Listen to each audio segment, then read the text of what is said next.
할렐루야! 영혼의 쉼터를 찾아오신 여러분 반갑습니다. 주말이 다가왔습니다. 주님 안에서 즐겁고 유익한 시간 되시길 바랍니다.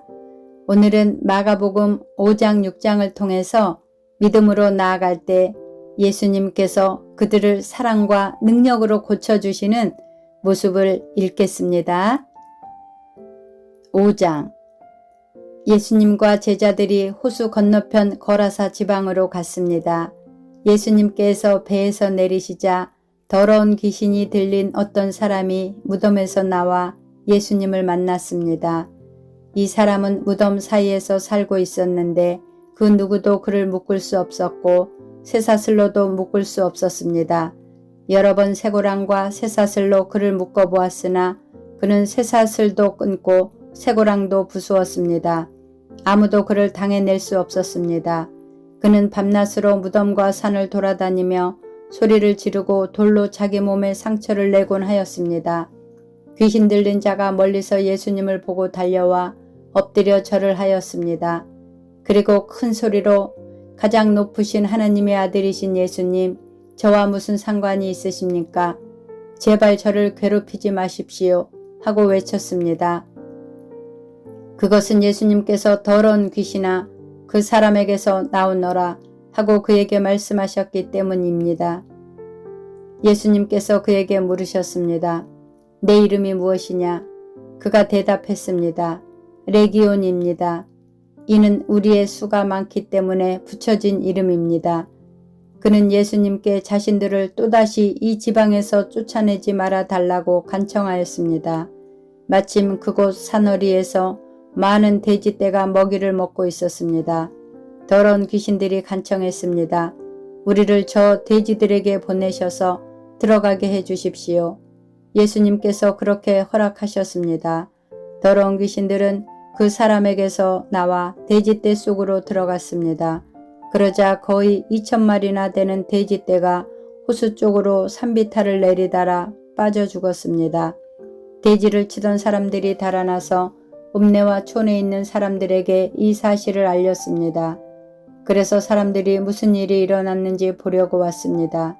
그들은 예수님께 와서 귀신이 들렸던 사람, 곧 레기온 귀신이 들렸던 사람이 옷을 입고 제정신으로 돌아와 앉아있는 모습을 보고 깜짝 놀랐습니다. 이 일을 목격했던 사람들이 그들에게 귀신 들린 사람에게 어떤 일이 일어났는지에 대하여 그리고 돼지떼에 대하여 말해 주었습니다. 그러자 그들은 예수님께 자기네 지방을 떠나달라고 요구하기 시작했습니다. 예수님께서 배에 앉으시자 귀신 들렸던 사람도 예수님을 따라가게 해달라고 간청하였습니다. 그러나 예수님께서는 허락하지 않으셨습니다. 예수님께서 내 가족 식구들과 친구들에게로 가거라. 그들에게 주님께서 내게 얼마나 큰 일을 해주셨으며 얼마나 큰 자비를 베풀어 주셨는지 이야기하여라 하고 말씀하셨습니다. 그래서 그들은 돌아갔습니다. 그리고 데가볼리 지역에서 예수님께서 자기에게 얼마나 큰 일을 해주셨는지를 사람들에게 이야기하자 모든 사람들이 듣고 놀랐습니다. 예수님께서 배를 타고 맞은편 쪽으로 다시 건너오셨습니다. 그러자 많은 사람들이 예수님 주위에 몰려들었습니다. 예수님께서 호숫가에 계셨습니다. 야이로라고 이름하는 어떤 회당장이 예수님을 찾아왔습니다. 그는 예수님의 발 앞에 엎드렸습니다. 그리고 예수님께 거듭해서 간청했습니다. 제 어린 딸이 죽어가고 있습니다. 제발 오셔서 그 아이에게 손을 얹어 주십시오. 그러면 건강해지고 살아날 것입니다. 그러자 예수님께서 그와 함께 가셨습니다. 많은 사람들이 예수님을 애워싸고 밀며 따라왔습니다. 그 중에는 12년 동안 혈류증을 앓아온 여자가 있었습니다. 그는 여러 의사에게 보이면서 고생을 했습니다. 그러나 가진 돈만 다 써버리고 효과는 없었습니다. 오히려 병이 더 심해져 갈 뿐이었습니다. 그러던 중 예수님에 대한 소문을 듣고 사람들 틈에 끼어 예수님을 따라가다가 예수님의 옷에 손을 대었습니다. 그 여자는 옷에 손을 대기만 하여도 내가 나을 거야 하고 생각했습니다. 그 즉시 피가 흐르는 것이 멈추었습니다. 그녀는 자신의 병이 나은 것을 몸으로 느꼈습니다. 바로 그때 예수님께서 자신에게서 능력이 나가는 것을 느끼셨습니다. 그래서 돌아서서 물으셨습니다. 누가 내 옷을 만졌느냐? 제자들이 말했습니다. 사람들이 에워싸고 밀치고 있는데 누가 손을 대었다고 말씀하십니까? 그러나 예수님께서는 손을 댄 여자를 찾으려고 둘러보셨습니다. 여자는 자기에게 일어난 일을 알고서 두려워 떨었습니다. 여자는 예수님의 발 앞에 엎드려 절하며 모든 사실을 말씀드렸습니다. 예수님께서 여자에게 딸아, 내 믿음이 너를 낫게 하였다. 안심하고 가거라. 그리고 건강하게 지내라 하고 말씀하셨습니다. 예수님께서 계속 말씀하고 계실 때 회당장의 집에서 사람이 와 회당장에게 말했습니다. 따님이 죽었습니다. 왜 예수님을 계속 번거롭게 하십니까? 그러나 예수님께서는 이 말을 무시하시고 회당장에게 두려워 말고 믿기만 하여라 하고 말씀하셨습니다. 예수님께서는 베드로와 야고보 그리고 야고보의 동생인 요한 외에는 아무도 따라오지 못하도록 하셨습니다. 그들이 회당장의 집에 도착해 보니 몹시 소란스러웠습니다. 많은 사람들이 크게 소리를 내며 울고 있었습니다. 예수님께서 들어가셔서 사람들에게 어째서 소란을 피우며 울고 있느냐? 이 아이는 죽은 것이 아니라 자는 것이다 라고 말씀하셨습니다. 사람들은 예수님을 비웃었습니다. 예수님께서는 사람들을 모두 내보내시고 아이의 부모와 제자들과 함께 아이가 있는 방으로 들어가셨습니다. 그리고 아이의 손을 붙잡고 달리다금이라고 말씀하셨는데 이를 번역하면 어린 소녀야 일어나라는 뜻입니다. 그러자 12살 된 소녀는 즉시 일어나 걷기 시작했습니다. 이것을 보고 사람들은 놀랐습니다. 예수님께서 아무에게도 이 일을 알리지 말라고 엄하게 말씀하셨습니다.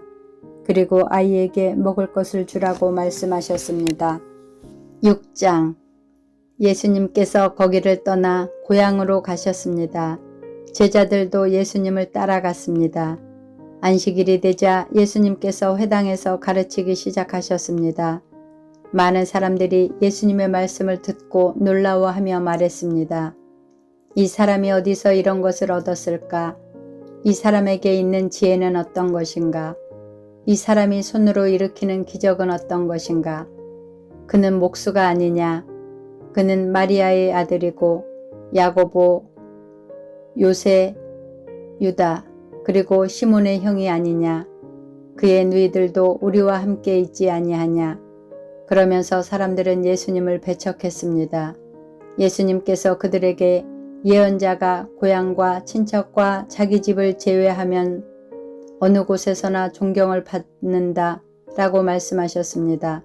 예수님께서는 몇 명의 환자에게 손을 얹어 고쳐주셨을 뿐 많은 기적을 일으킬 수 없었습니다.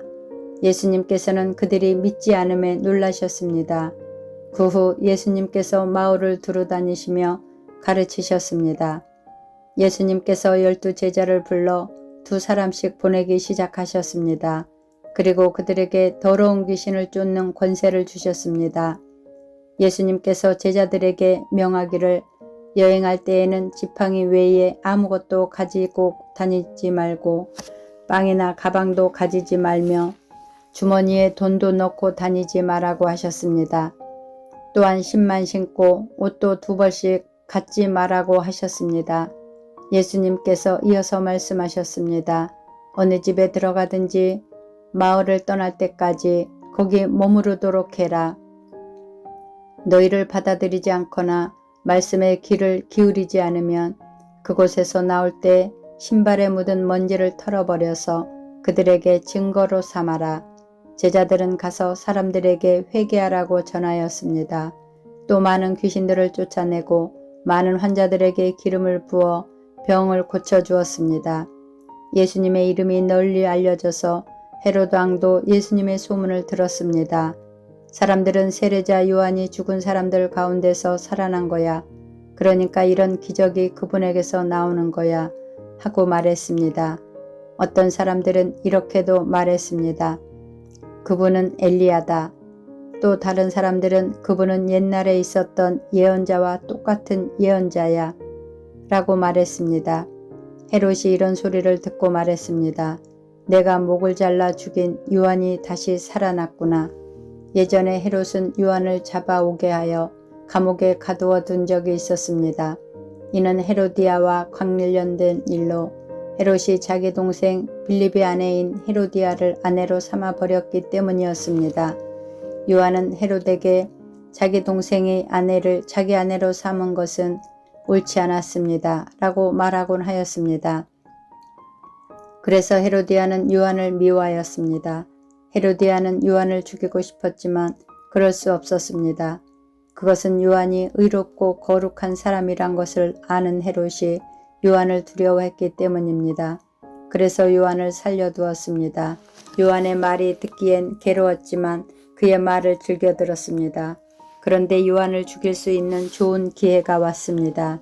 자기 생일에 헤롯은 고관들과 천부장들, 갈릴리의 귀빈들을 초청해서 잔치를 베풀었습니다.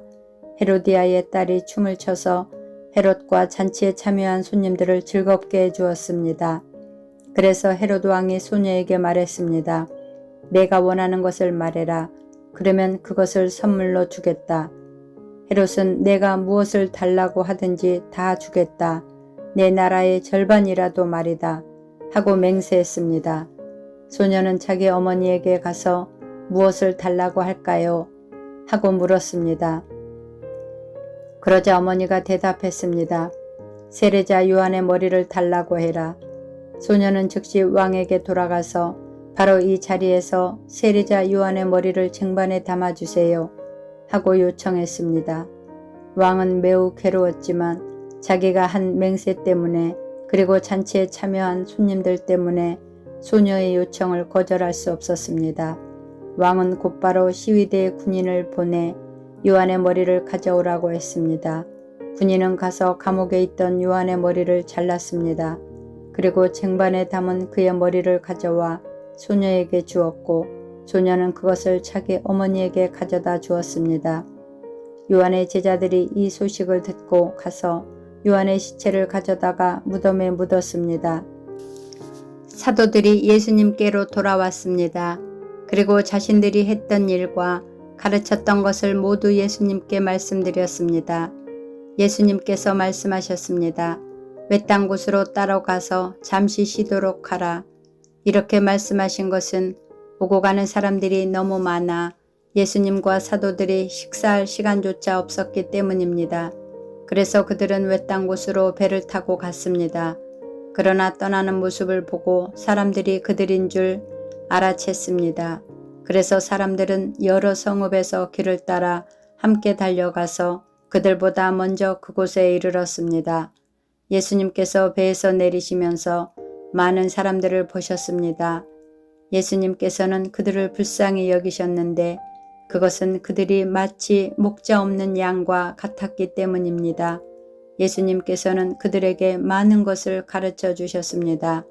이미 날이 저물었습니다. 제자들이 예수님께 와서 말했습니다. 이곳은 빈들이고 시간도 너무 늦었습니다.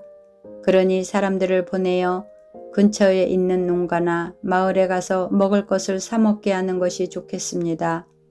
그러나 예수님께서 대답하셨습니다. 너희가 먹을 것을 주어라. 그들이 예수님께 말했습니다. 그러면 우리가 가서 200데나리오너치의 빵을 사서 먹이라는 말씀이십니까? 예수님께서 그들에게 물으셨습니다. 너희가 가진 빵이 얼마나 되는지 가서 알아보아라. 그들이 알아보고 나서 말했습니다. 빵 5개와 생선 2마리가 있습니다. 예수님께서 사람들에게 무리를 지어서 풀밭에 앉으라고 하셨습니다. 사람들은 100명 혹은 50명씩 떼를 지어 앉았습니다. 예수님께서 빵 5개와 생선 2마리를 들고 하늘을 우러러 보시며 감사 기도를 드리셨습니다. 그리고 제자들에게 빵을 떼어서 나누어 주도록 했습니다. 그리고 생선 2마리도 나누어 주셨습니다. 모든 사람들이 배불리 먹었습니다. 제자들은 12광주리에 남은 빵 조각과 물고기를 거두어 드렸습니다. 빵을 먹은 남자 어른은 5,000명이었습니다. 예수님께서 제자들에게 배를 타고 호수 건너편에 있는 벳세다로 먼저 가 있으라고 말씀하셨습니다. 그동안에 예수님께서는 사람들을 집으로 보내셨습니다. 사람들을 보내신 후 예수님께서는 기도하러 산에 올라가셨습니다. 밤이 되었는데 배는 여전히 호수 위에 있었고 예수님께서는 홀로 뭇에 계셨습니다. 바람이 불어와 제자들이 노를 젓느라고 애를 쓰고 있었습니다. 이 모습을 보시고 예수님께서 새벽 3시에서 6시 사이에 호수 위를 걸어오셨습니다. 그리고 제자들을 지나쳐 가시려고 하셨습니다. 제자들이 예수님께서 호수 위를 걸으시는 것을 보고 유령이라고 생각하여 비명을 질렀습니다. 그것은 그들이 모두 예수님을 보고 무서워했기 때문입니다. 예수님께서 즉시 그들에게 말씀하셨습니다. 안심해라. 나다. 두려워하지 마라. 예수님께서 배에 오르시자 바람이 가라앉았습니다. 그래서 제자들은 크게 놀랐습니다. 그것은 제자들이 빵의 기적을 보고도 아직 깨닫지 못하고 마음이 굳어져 있었기 때문입니다. 예수님과 제자들이 호수를 건너 게네사렛이란 곳에 도착했습니다. 그리고 거기서 닻을 내렸습니다. 그들이 배에서 내리자 사람들이 예수님을 즉시 알아보았습니다. 사람들은 온 마을을 다니면서 예수님께서 계시는 곳마다 환자들을 침상에 눕혀 데려오기 시작했습니다. 예수님께서 마을이든 읍내이든 농촌이든 어디에 가시든지 사람들은 병자들을 시장에 데려다 놓고 예수님의 옷깃이라도 만질 수 있도록 간청했습니다. 예수님을 만진 사람들은 모두 병이 나았습니다. 아멘. 감사합니다. 사랑하고 축복합니다.